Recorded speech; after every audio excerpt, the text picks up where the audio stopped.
ito sa aming baryo.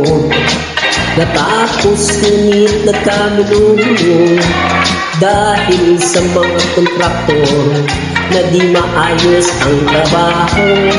Sa budget ay malulula kayo, overpricing kanilang presyo, kaya sila'y pumapaldo, kawawang mga tao. Simento ay pinipid nila, ang bakal ay minadjig na rin, trabahante ay tinatamad na din, sa sahod nila na nabibitin. Nagalit ang buong barangay, kontraktor kanilang inaway, dahil sa kanilang serbisyo na walang kabuhay-buhay.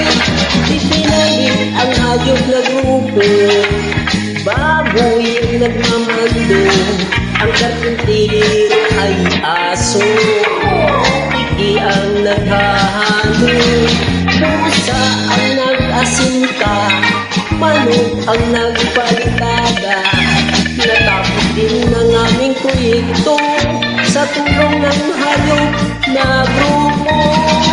Nagtraksyon ang mga buwaya, nagtsatsa ang mga piranha, nagalit ang mga buitre, hindi na ibigay kanta-party. Palakpakan ang surot at tipis sa magaling na formal na nag-flying traffic.